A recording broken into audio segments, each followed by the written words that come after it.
अस्सलाम वालेकुम। प्रोग्रेसिव पाकिस्तान के साथ मैं हूं फ़रूख शेख। मैं उम्मीद करता हूं कि आप बिल्कुल खैरियत से होंगे। सामईन नाज़रीन, प्रोग्रेसिव पाकिस्तान में मेरी आपके साथ मुलाकात हर सोमवार से लेकर जुमे तक दोपहर 1 बजे हुआ करती है और मुख्तलिफ मौज़ूआत के हवाले से बात की जाती है।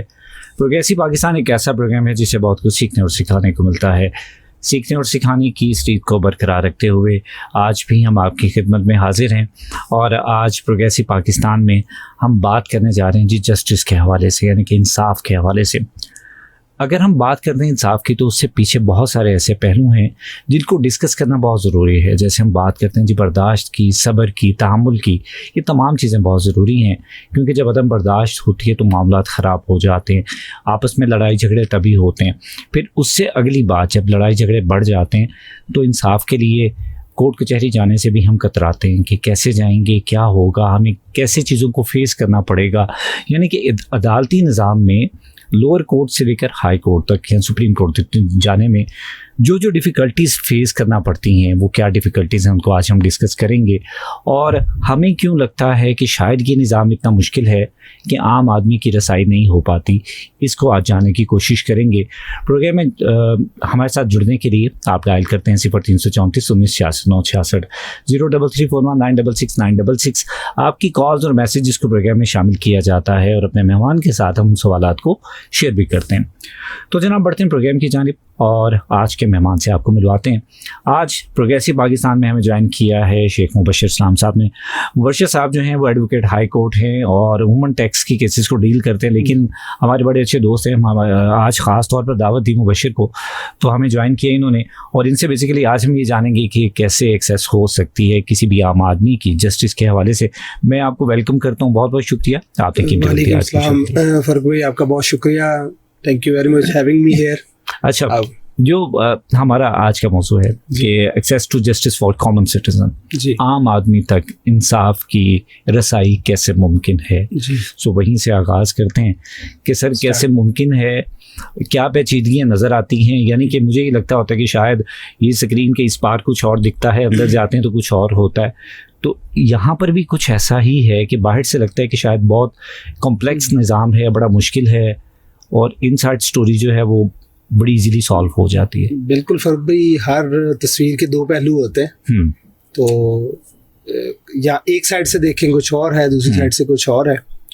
तो बात करूँ इंसाफ की, हमारे बस लोगों थोड़ा सा उनको अवेयरनेस कम है इस हवाले से। ठीक, वो थोड़ा सा दूर रहते हैं और सब कुछ है। हम पाकिस्तान में रहते हैं, हमारा अपना मुल्क है, तो जो कानून हमारे लिए यहाँ बनाए गए हैं सिटीजन्स के लिए, उनसे बिल्कुल इंसाफ मिलता है।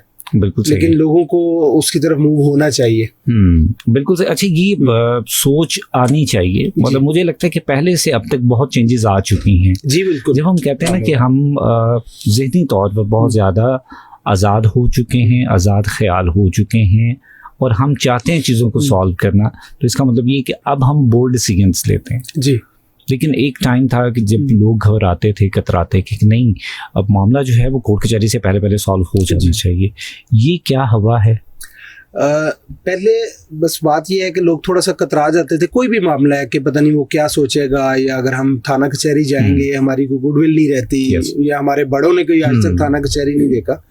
तो मेरा एक अपना एक्सपीरियंस है कि जो हम काम करेंगे नहीं उसका हमें एक्सपीरियंस कैसे होगा। ठीक है। अच्छा, इसमें कोई भी मामला ये नहीं है कि हम अपनी इज्जत को बचाते बचाते कोई अपना नुकसान बड़ा कर बैठे। हमारे लिए इदारे बनाए गए हैं, पुलिस का भी है, अदालती निज़ाम है और बड़ा अच्छा है। कोई भी गवर्नमेंट जब बनती है आफ्टर इलेक्शन, जब सिलेक्शन होता है तो उस पर सबसे ज़्यादा काम जो है ना लॉ पे हो रहा होता है, क्योंकि पूरे पाकिस्तान को लेके चलना है। उस पे कानून ऐसे बनाए जाएं जिससे जो है ना सबको एडवांटेज होना चाहिए, उसके बेनिफिट्स, उसकी रसाई होनी चाहिए। तो लोगों की ये सोच मेरे हिसाब से गलत है कि हम ये करेंगे तो ऐसा होगा। थाने भी बनाए गए हैं और बहुत ज्यादा उसमें चेंज आ चुका है। ठीक है, पिछले 4-5 साल से बहुत ज्यादा चेंजिंग है।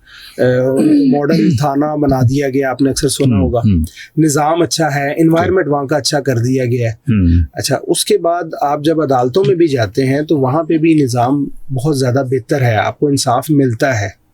थोड़ा सा डिफरेंस ये है कि आपको अगर कोई मिसगाइड करे तो इट डजंट मीन कि आप बिल्कुल ही वो सारे निज़ाम को बुरा कह दे। Yes, या बिल्कुल आपका सही। अगर एक्सपीरियंस वहाँ का आपका नहीं रहा लेकिन बाकियों का हो सकता है अच्छा हो। उसमें देखिए ना, निज़ाम में तो हर तरह के लोग जी। होते हैं ना, अच्छे लोग भी जी, हैं, जी। बुरे भी हैं, तो बाज़ औक़ात गाइड करने वाले अच्छे मिलते हैं तो सब कुछ बहुत अच्छा लगता है। बिल्कुल सबको अच्छा लगता है। सही। सर, इससे पहले वाली स्टेज पे अगर आते हैं, हम कहते हैं कि जी फ्रस्ट्रेशन बहुत ज़्यादा बढ़ चुकी है, बर्दाश्त नहीं है, लड़ाई झगड़े बहुत होते हैं, सो क्या फील करते हैं सोसाइटी के बिहेवियर को देखते हुए? सर बात यह है कि हमारे को टैक्स का सेशन तो नहीं है लेकिन थोड़ी सी एडिशन कर दूं कि मामला इतने ज़्यादा पेचीदा हो चुके हैं, कारोबार करना हर बंदे के लिए मुश्किल है। एक बंदा घर से अगर एनालाइज करे ना तो कोई भी फ्रेश माइंड नहीं निकल रहा होता, वो इतना फ्रस्ट्रेट होता है। आजकल सख्ती ये ट्रैफिक की हुई है, सीट बेल्ट्स हैं या हेलमेट है, तो कोई भी बाइक पे हेलमेट नहीं पहनना चाह रहा, लेकिन उसका चालान 2,000 रुपए का, 5,000 रुपए का, वो ऑलरेडी इतना फ्रस्ट्रेट है। अच्छा है, ये बिल्कुल ठीक है। मैं एक छोटी सी रिपोर्ट ऐड कर दूं, कोई इत्तेफाक हुआ, हमारे बड़े अच्छे दोस्त हैं डॉक्टर अदनान राशिद साहब हैं, उनकी रिपोर्ट है कि डेली के 10 से 15 केसेस एक्सीडेंट के बड़े मेजर थे वो लाइडा हॉस्पिटल में, वो HOD है। ठीक है। अच्छा, as compare to last 10 to 15 days ये रेशियो वीक पे चली गई है। अच्छा, मतलब इतना ज्यादा फर्क है, ये हमारे लिए ही बेहतरी है। अच्छा, अब वो दोबारा मैं पॉइंट पे आता हूँ कि फ्रस्ट्रेटेड हैं इतने लोग, वो मतलब बिजनेस से तंग हैं, फिर ये चालान ऐड हो जाते हैं, फिर और कुछ मामला आते हैं, किसी का कोई मसला है, तो ये सारे वो इफेक्ट्स बनते हैं, सबब बनते हैं लड़ाई झगड़े के। सही। तो यहाँ लड़ाइयाँ होंगी तो फिर आगे मामला चलता है, जहाँ पे चीजें इकट्ठी होती हैं वहाँ पे प्रॉब्लम्स बढ़ जाते हैं। सर, आपने बात की टैक्स के निज़ाम की, मैं चाहूँगा कि डिफरेंट जो केसेस यहाँ पे मुख्तलिफ तर्ज के मुकदमात होते हैं उनका एक ओवरव्यू दिया जाए। जैसे हम कहते हैं कि जी प्रॉपर्टी के मुकदमात होते हैं या केसेस होते हैं, उनको अलहदा से डील करना चाहिए, फैमिली केसेस हैं उनको अलहदा से डील करें, यहाँ पे टैक्स का निज़ाम है उनको अलहदा से। बहुत जगहों पर हमने ये देखा है कि जो वकला होते हैं वो मतलब हर तरह के केसेस को डील कर रहे होते हैं। सर गलत है। अच्छा, गलत है क्योंकि अगर हमें सर का दर्द है तो हम जनरल फिजिशियन के पास जाएंगे, स्किन का मसला है तो स्किन के डॉक्टर के पास जाएंगे, हड्डियों का मसला है तो औरतों के पास जाएंगे। इसी तरह हमारे वकील भाई हैं, हर बंदे की एक अपनी स्पेशलाइजेशन है। अगर वो फैमिली का मैटर है तो फैमिली लॉयर के पास जाए, प्रॉपर्टी का मसला है तो प्रॉपर्टी के लॉयर के पास जाए, सिविल क्रिमिनल हर लॉ अलग अलग डिफाइन है। अच्छा, हर डॉक्टर की जैसे स्पेशलाइजेशन है इसी तरह लॉयर्स की भी है। ठीक है। तो अब वो हमारे वकील दोस्त हैं कुछ ना, वो कहते हैं टैक्स का भी आ जाए केस, मतलब सारा कुछ हम नहीं हजम नहीं कर सकते, वो खराबी होगी। अच्छा, वो इन दी एंड क्लाइंट को या जो मतलब है बंदा है या जो भी मसला अपना लेके आया है, मसला परेशानी उसके लिए है। जब उसका काम नहीं होगा, उसका टाइम जाया, पैसे जाया, तो वो फिर मुझे पूरी कम्युनिटी को शिकायत करेगा। बिल्कुल से। अच्छा, वो एक बंदे के ऊपर नहीं इल्जाम आता, वो भी पूरे सिस्टम के ऊपर, पूरे सिस्टम पे है कि जी सिस्टम ही इस तरह से। बिल्कुल सही। मुर्शिद भाई, अभी आपने जिक्र किया कि जो बंदा जिस चीज का स्पेशलाइज्ड है उसको वही केसेस को डील करना चाहिए। मैं जानना ही चाहूंगा कि क्या अदालती निज़ाम या कानून की जुबान इतनी मुश्किल होती है कि आम बंदा नहीं समझ पाता है? मैं एक छोटी सी मिसाल से आपके साथ ये बात को शेयर करता हूँ कि जैसे अमूमन हमें कोई नोटिस मौसूल हुआ टैक्स के हवाले से, किसी और केस के हवाले से, प्रॉपर्टी के हवाले से नोटिस आता है, हम उसको अंडरस्टैंड नहीं करते। और किसी एक या दो लोगों की बात नहीं, बहुत सारे लोगों की होती है कि वो फौरी तौर पर अपने जो वकील हैं उनके साथ शेयर करें, यार ये इस नोटिस को देखें, इसका क्या मतलब है, कि क्या मतलब का कॉन्टेक्स्ट क्या है, क्या लैंग्वेज मुश्किल है, आम आदमी नहीं समझ पा रहा है, या कुछ टेक्निकलिटीज है? सर, हर चीज की एक अपनी कोडिंग है, लैंग्वेज है। ये सिर्फ लॉ की या मेडिकल की हद तक महदूद नहीं है, IT की, हर चीज की एक अपनी है। अब वो डॉक्टर जो मेडिसिन लिखेगा वो हम मेडिकल स्टोर के पास जाएंगे, वो समझ जाएगा। ठीक है। तो जो हमें नोटिस आएगा, हम भी वकील इसीलिए बैठे हुए हैं कि लॉ की लैंग्वेज को समझ जाएंगे, तो वो कॉमन पर्सन भी उसको रीड कर सकता है, वो इतनी कोई डिफिकल्ट नहीं है। वो हाँ थोड़ी सी वो इंग्लिश से चिढ़ना हो उसको बिल्कुल सही, तो यानी कि बिल्कुल अंडरस्टैंड हो सकती है। ये नहीं है कि आप उनको बिल्कुल वो आपके सर से गुजर जाए, वो अंडरस्टैंडेबल है। कोई भी मैं लिसनर्स को, मैं कथा कलामी माफ लिसनर्स को यहाँ पे एक बात ऐड कर दूं कि एक कॉमन सिटीजन भी वो कोर्ट में अपना केस लेके प्रेजेंट कर सकता है। ठीक, बिल्कुल सही। अच्छा, अभी आपने कहा जी कि कोई कॉमन सिटीजन भी केस प्रेजेंट कर सकता है, सो बात जाती है कंज्यूमर कोर्ट की तरफ। जी, कंज्यूमर कोर्ट एक बड़ा अच्छा इनिशिएटिव था, बिल्कुल ऐसी है। अब ये जनरल कोर्ट्स में चला गया। जी बिल्कुल ठीक है। कंज्यूमर कोर्ट में बेनिफिट्स बहुत सारे नजर आते थे, जिसमें सबसे बड़ा फायदा ये लगता था कि अब ये कोर्स अगर कोई केस कंज्यूमर कोर्ट में गया तो ये फटाफट सॉल्व हो जाएगा जी, लंबी तारीखें नहीं है। जनरल कोर्ट हाँ, में वो जाएगा short तो सी date उसमें में कर टाइम जो है वो देते हैं। ज़्यादा लगता है। सो आपको क्या लगता है कि इससे कंज्यूमर का एतमाद जो है वो मुतासर होता है? सर बिल्कुल हुआ है। अनफॉर्चुनेटली ये बड़ा अच्छा इदारा काम कर रहा है और बस ये गलत मशवरा इनको दे गया कि उधर जनरल कोर्ट्स में डाल दिया। इतने ज्यादा पेंडिंग केसेस हैं तो ये केसेस भी उन्हीं के साथ मिल गए। या शायद देखते हैं कि यहाँ से इंसाफ मिल रहा था, एंड कंज्यूमर जो है वो अपना फायदा हो रहा था, सेटिस्फाई हो रहे थे, तो इन्होंने उधर उठा के डाल दिया उनको। ये गलत इनिशिएटिव है और जहां इंसाफ मिलना चाहिए था, और बल्कि एंड कस्टमर्स को, कंज्यूमर्स को ज्यादा जल्दी मिलता था इंसाफ, और मिलना भी चाहिए। अभी बस ये है कि वो क्यू में आ गए, वो क्यू में आ गए, वो भी उसी लिस्ट में आ गए जिसमें बाकी लोग थे। सर, इंफ्रास्ट्रक्चर बड़ा मैटर करता है चीज़ों को बेहतर करने के लिए। आपने जिक्र किया कि मॉडल थाने और पुलिस कल्चर ये बड़ा इम्प्रूव हो गया, बेहतर हो गया। सो उसी के साथ साथ कचहरियों का निज़ाम इम्प्रूव होने की कितनी ज़रूरत महसूस होती है, क्योंकि आप भी टैक्स बार के एग्जीक्यूटिव मेंबर हैं। So being the executive member, क्या समझते हैं जिस तरीके से जो हमारे कचहरी निज़ाम चलता है, ठीक है, रूटीन के मुताबिक ऐसे ही होना चाहिए या फिर इम्प्रूवमेंट में चीज़ें बेहतर होनी चाहिए, और हमारे पास आइडियल या रोल मॉडल के तौर पे कौन सा सिस्टम है जिसको हम फॉलो कर सकते हैं?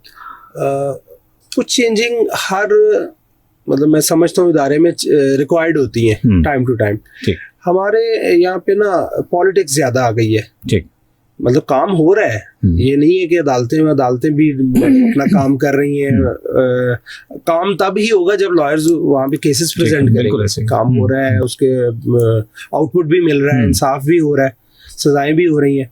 अब बात ये है कि जो एक पॉलिटिक्स एक एडिशन हो गई है ना चंद सालों से, पिछले चंद सालों से, वो थोड़ा सा मतलब निज़ाम इम्प्रूव होना चाहिए। ठीक है, हर साल इलेक्शंस वगैरह की बजाय थोड़ा सा जैसे पंजाब बार काउंसिल का टेन्योर बढ़ा दे, ताकि जो पॉलिटिशियंस हैं, कैंपेन्स हैं, सारा साल चलती रहती है, उस पर थोड़ी सी ना मतलब एक पॉज आना चाहिए। बिल्कुल सही। अच्छा, आपने कहा कि जी बार काउंसिल के जो इलेक्शंस हैं हर साल, इसमें कुछ चेंजेस आती हैं। मैं चेंजेस के हवाले से ही कहना चाहूँगा कि अगर कोई प्लान बनता है, अमूमन ये होता है कि जो लॉन्ग टर्म प्लान्स होते हैं वो ज़्यादा इफेक्टिव होते हैं। बिल्कुल ऐसे है, लेकिन टेन्योर बड़ा शॉर्ट है।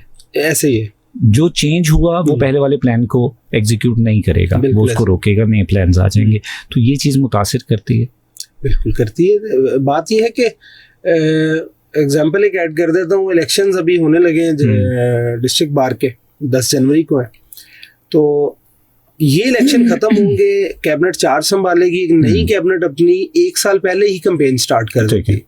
तो ऐसी क्या जरूरत आ गई कि हमें पूरा साल जो है ना जो कैंपेन में आ गया वो अपनी प्रैक्टिस छोड़ के तो लोगों को मिल रहा है। बिल्कुल सही है। तो वो इसका टेन्योर बढ़ना चाहिए और थोड़ा सा ये चीजें कम होनी चाहिए। बिल्कुल सही है। सो जनाब, डिस्कशन जारी है। मुबशर इस्लाम साहब मेरे साथ मौजूद है, एडवोकेट हाई कोर्ट हैं। हम बात ये कर रहे हैं कि आम आदमी की इंसाफ के हवाले से रसाई कैसे मुमकिन है। सो बहुत सारी ऐसी चीज़ें जिनको डिस्कस किया जा सकता है, जैसे मुख्तलिफ तर्ज के केसेस हैं उनको डिस्कस कर रहे हैं, या फिर कंज्यूमर कोर्ट की हम बात करें। उसी के साथ साथ एक और बात जो बड़ी अहम है वो ये है कि सोशल मीडिया के ऊपर बहुत ज़्यादा डिस्ट्रैक्शन नज़र आती है। आपको हर तरह के मैसेजेस मिलते हैं, वो कला की तरफ से बहुत सारे मैसेजेस मिल रहे होते हैं। कोई आपको किसी शिक में, किसी कंडीशन में गाइड करने की कोशिश कर रहा होता है। वो बेसिकली गाइडलाइन है या डिस्ट्रैक्शन है। मैं मुबशर से भी जानूंगा कि इन दोनों में कौन सी चीज़ ज़्यादा है और किस तरीके से हमें इफ़ेक्ट कर रही है। सेकेंडली, चूँकि पिछले कुछ सालों में मुझे ही लगता है कि शायद वकालत की तरफ रुझान बढ़ चुका है। बहुत सारे नौजवान जो हैं वो वकालत की तरफ आ रहे हैं, तो उसमें किस तरीके से बच्चों को हम गाइड कर सकते हैं अगर वो इस प्रोफेशन में आते हैं, और क्या चीज़ें ऐसी हैं जिनको अडॉप्ट करके वो बेहतर तरीके से इस प्रोफेशन में अपने आप को मनवा सकते हैं। सो जनाब, डिस्कशन जारी है। प्रोग्राम में शामिल होने के लिए आप रब्ता कर रहे हैं 0334 1966 966 पर। अभी वक्त हुआ है एक ब्रेक का। ब्रेक से वापस आएंगे, गुफ्तगू को जारी रखेंगे। कहीं जाइएगा, बाद मिलते हैं इस ब्रेक के बाद।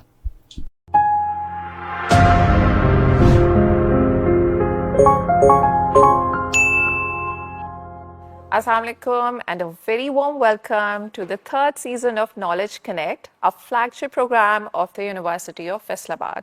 We are very thrilled to have you all join us today as we continue our journey to connect with the amazing and incredible people at the University of Faisalabad who make it shine through. Assalamu alaikum, sir. Walaikum salam. How are you, Zama? Alhamdulillah. Thank you so much for taking out the time. You're welcome. It's an honor to be here. Thank you. You're welcome. Since you have been part of TUF for quite some time, I would like if you could highlight how your journey has been at the University of Faisalabad. Well, my journey and my relation with the University of Faisalabad, it started way back in 2007, to be honest with you. I completed my graduation, MBA from University of Faisalabad. That was in 2008. And then I've already had a chance to serve this institution, of course, precisely. That was back in 10 and 11. And eventually back in 23, I've returned back here. And it's been great. It's been outstanding. Right. So how does it feel, honestly, being a part of the institution, studying here and then working here? In my 17 years of a career, twice had I had the opportunity that I could work at University of Faisalabad, and that was a little more emotional than any other experience I ever had. Because you're working at your alma mater, you really know it that this is the place that actually laid the foundation of the professional that you are, the teachers, the institute itself. So yes, it's a little more emotional on my part. This is my personal experience, and I'm being very honest with you on it. It still is, to this very moment. It's great, by the way, having you here. Honored. Thank you. What aspects of TUF's academic culture you think stand out as compared to other institutions? I think the most important thing is that TUF values the ideas a lot. Creativity is like at the helm of this institution.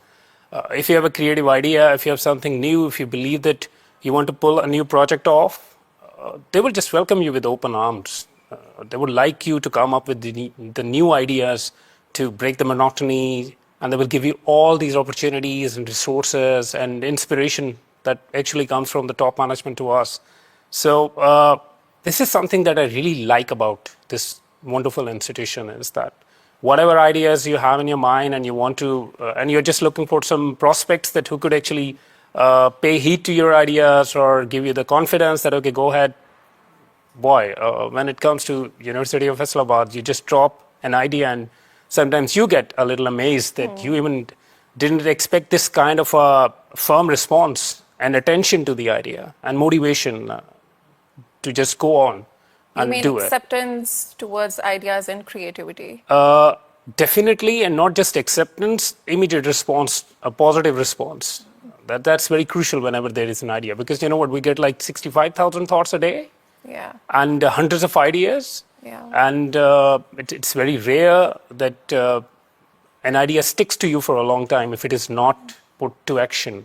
So this is where University of Faisalabad is unique, that the idea will stay alive and it will eventually manifest into a reality, for sure. Yeah. Right. Since you are head of international programs, could you please describe us the academic offerings of TUF International Programs?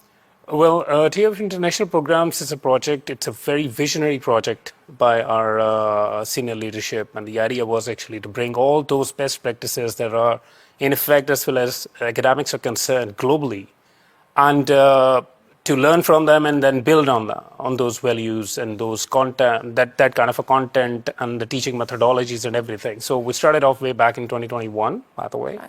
Right now, we are offering level 4 and 5 with Pearson UK in higher nationals.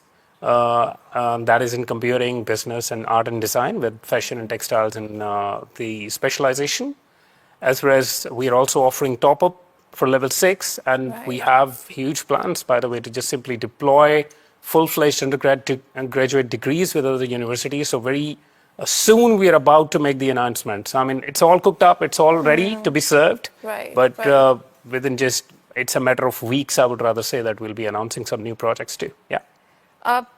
Since you were dealing with international programs and international degrees, let's say, what is the core philosophy that derives the approach to international education at your department? The core philosophy is concerned, the idea is very simple, that learners are basically our main stakeholders, and everything evolves around them. This is actually not just international programs, it's the core philosophy of University of Faisalabad. Right. That everything actually evolves around the learners, and we are here to support them in any way possible we can. So you go to any department, either it's academic or it's administrative, when a student enters the department physically, they start feeling it like that they are being valued, because this is what we are here for, this is what we come here for, here to make the lives better. And that's not just limited to classrooms.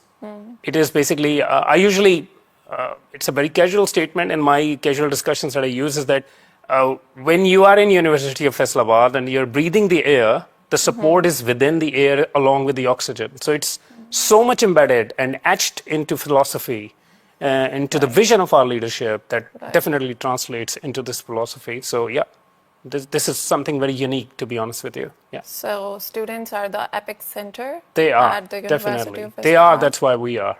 Since this is international education, could you please tell us the faculty involved and what kind of expertise do they bring towards this kind of international education? Well, you know, studying these जी welcome back. आप सुन रहे हैं progressive Pakistan BFM 96.6 पर, और मैं हूं फरूख शेख मेरा, और आपका साथ हुआ करता है 2 बजे तक प्रोग्रेसिव पाकिस्तान में। आज हम बात कर रहे हैं जी access to justice for common citizen, आम आदमी की इंसाफ तक रसाई कैसे मुमकिन हो सकती है, इसके ऊपर गुफ्तगू जारी है। स्टूडियो में मेरे साथ मौजूद हैं शेख मुबशर इस्लाम साहब, एडवोकेट हाई कोर्ट हैं। सो ब्रेक पर जाने से पहले हम मुख्तलिफ पहलुओं को डिस्कस कर रहे थे अदालती निज़ाम के हवाले से। सो फर्दर डिस्कशन को लेकर चलेंगे, लेकिन उससे पहले मैसेजेस का सिलसिला है वो शुरू करते हैं, उसके बाद वापस आएंगे अपनी डिस्कशन की जानिब। हमें मैसेज किया है इकरा खोखर ने, और इकरा कहती हैं कि हेलो भाई जी, अस्सलाम वालेकुम, क्या हाल है, से तबीयत कैसी है? भाई आपका शो हमेशा की तरह बहुत नाइस है, हमारे मेहमान को बहुत सारा सलाम, और कहती हैं जी कि सब सुनने वालों को भी मेरा सलाम। सो वालेकुम अस्सलाम, बहुत शुक्रिया आपका।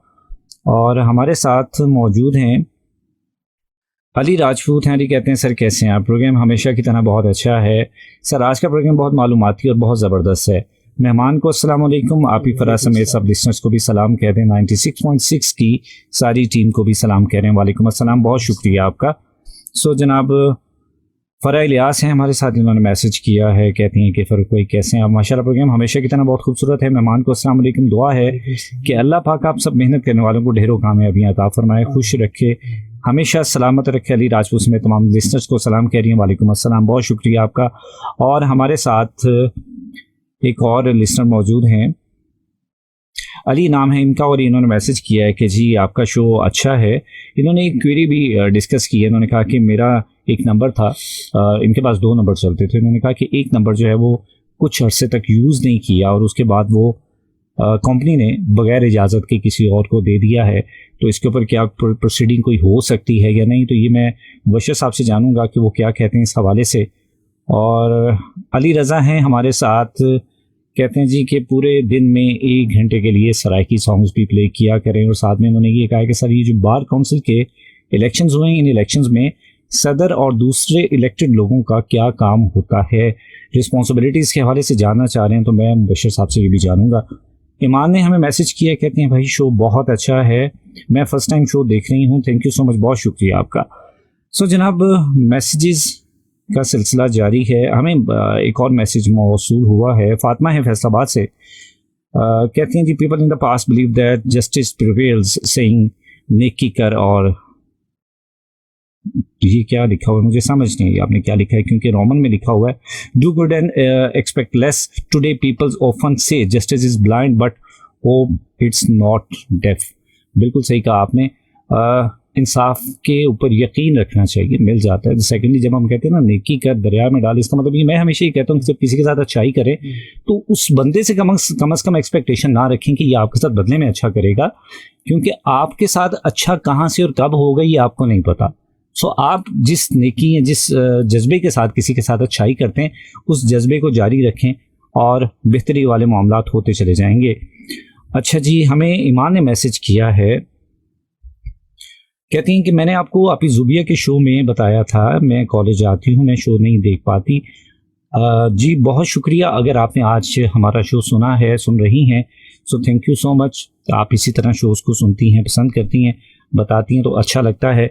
सो जनाब वापस आते हैं डिस्कशन की जानिब, और मुबशिर साहब मेरे साथ मौजूद हैं। 2 सवाल सर आए हैं, पहले तो इंक्वायरीज़ को डिस्कस किया जाए, उसके बाद फिर अपनी डिस्कशन की तरफ आते हैं। पहली बात तो ये थी कि जो अभी इन्होंने डिस्कस किया, एक लिसनर हैं कि एक नंबर एक अरसे से यूज़ नहीं किया, उसके बाद वो विदाउट अप्रूवल किसी और के नाम पे वो हो गया और कोई और उसको यूज़ कर रहा है, तो उसके ऊपर क्या प्रोसीडिंग मुमकिन है?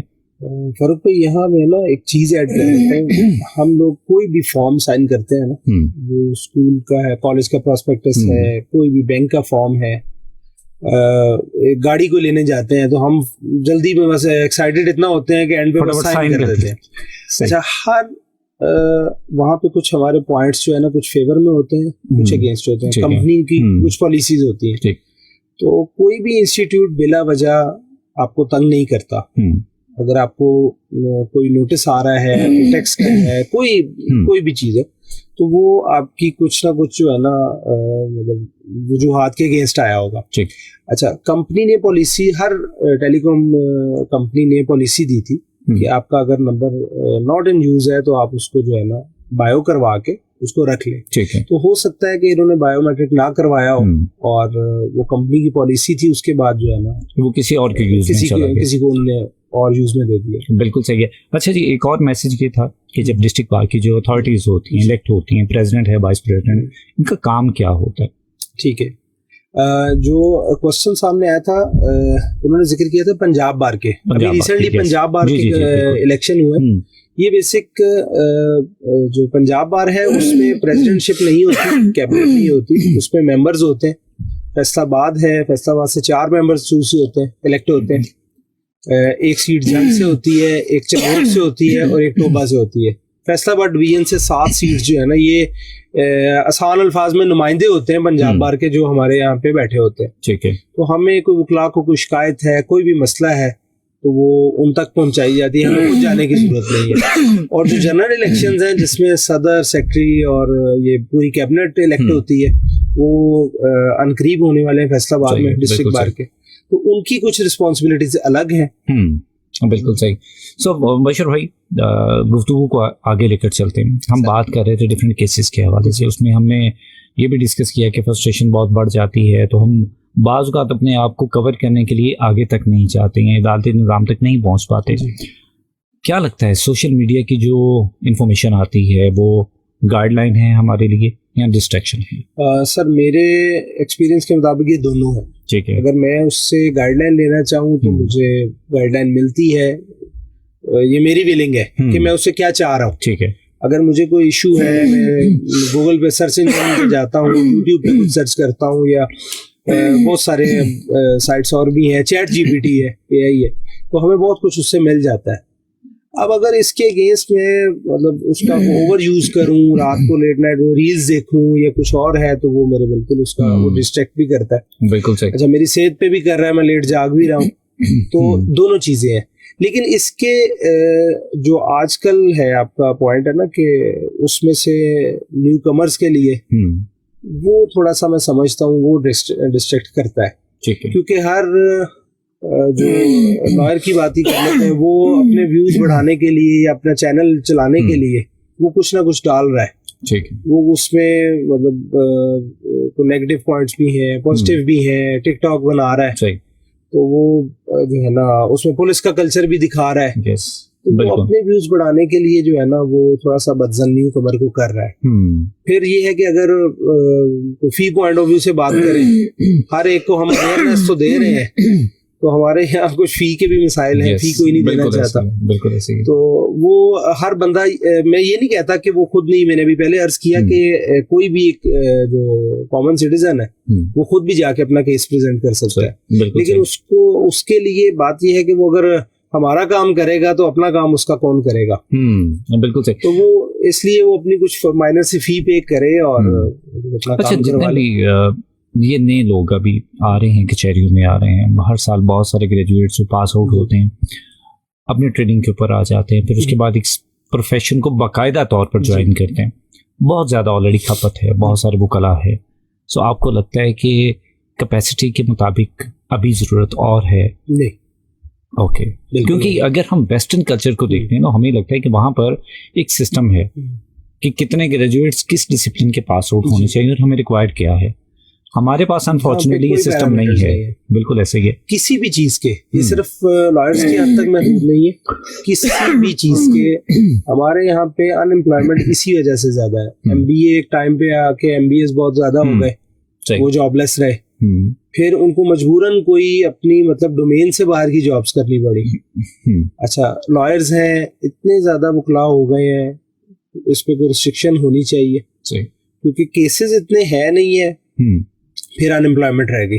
बिल्कुल ऐसे। अच्छा, उसके बाद इसी तरह और भी प्रोफेशंस में कोई मतलब पैरामीटर्स होने चाहिए, एचएससी के हैं या जो रेलेवेंट इंस्टीट्यूट्स हैं उनकी तरफ से कि भाई इस साल इतने ग्रेजुएट्स हों, एडमिशन ही उतना कोटा एक दिया जाए ताकि हर बंदा जो है ना उस लाइन की तरफ ना निकल पड़े। लेकिन अब मुझे लगता है कि ये जो चेक इस दफा हुआ है, जैसे लैट का टेस्ट है, ये बाकी चीजें, वो एक बेहतर एक स्ट्रेटजी है। तो देखें, जो पढ़ने वाला है, स्टूडेंट है, वो तो अपनी तैयारी करेगा, वो लैट भी पास कर लेगा, गेट भी हो जाएगा।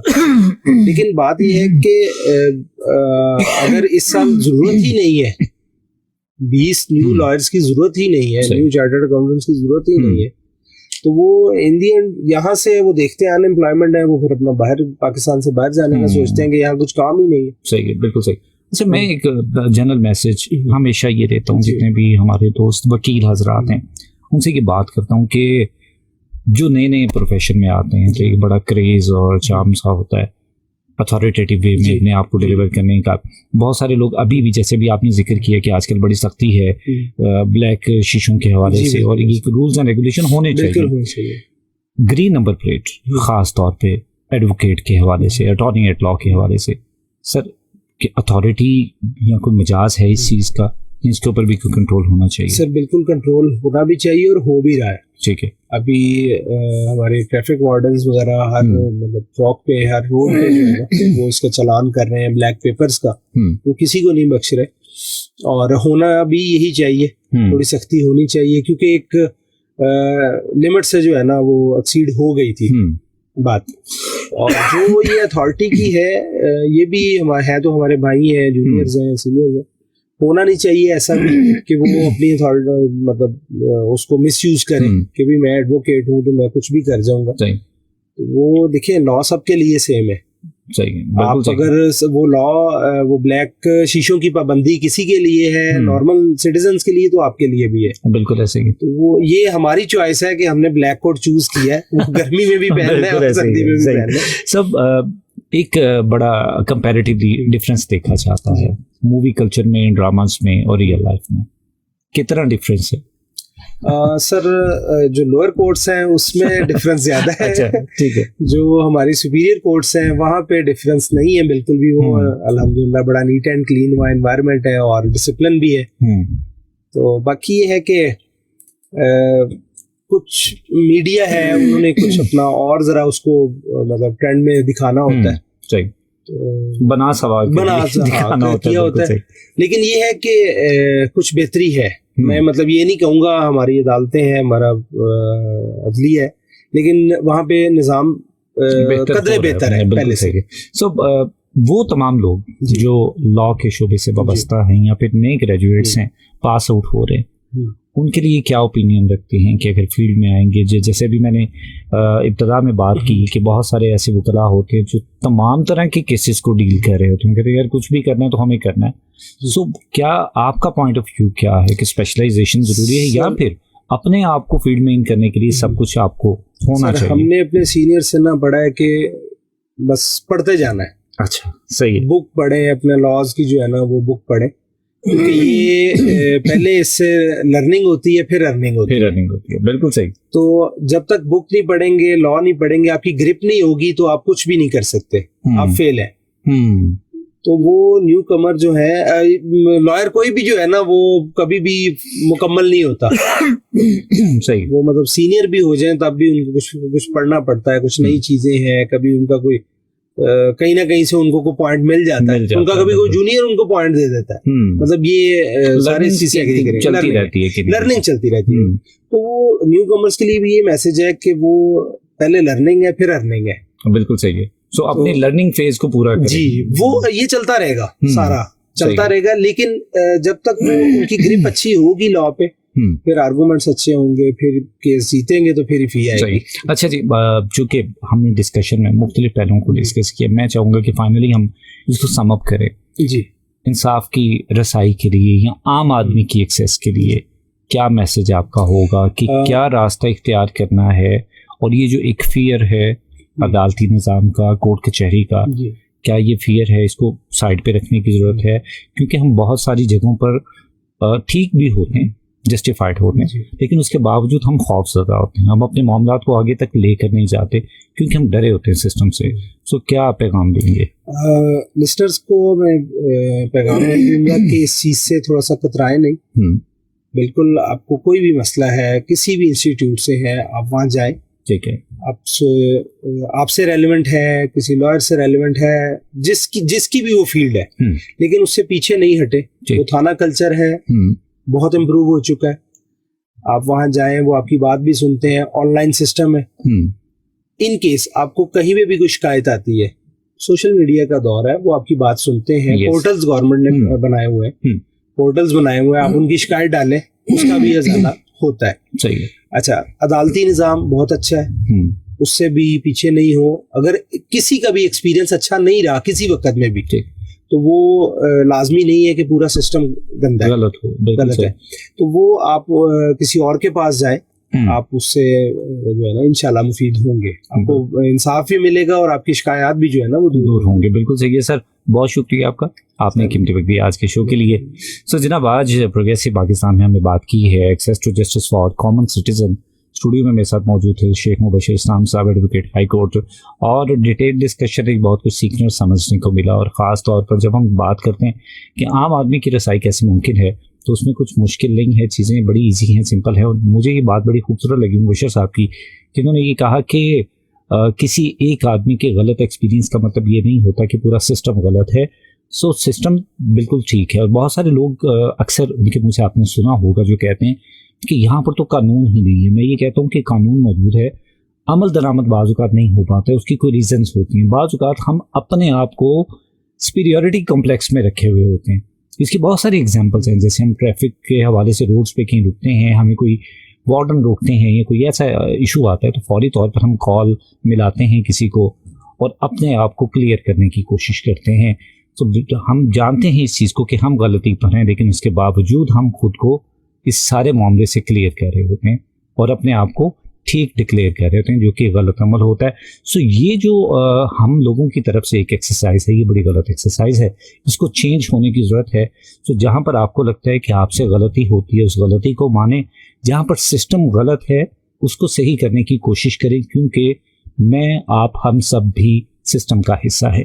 तो जनाब, इसी बात के साथ आज के प्रोग्रेसिव पाकिस्तान से हमें इजाज़त दीजिए। मेरी आपके साथ मुलाकात होगी कल दोपहर 1 बजे इंशाल्लाह, नए मौजू के साथ, नए मेहमान के साथ। तब तक के लिए अपना बहुत सारा ख्याल रखिएगा, दुआओं में लाज़मी याद रखिएगा। अल्लाह ने के बाद।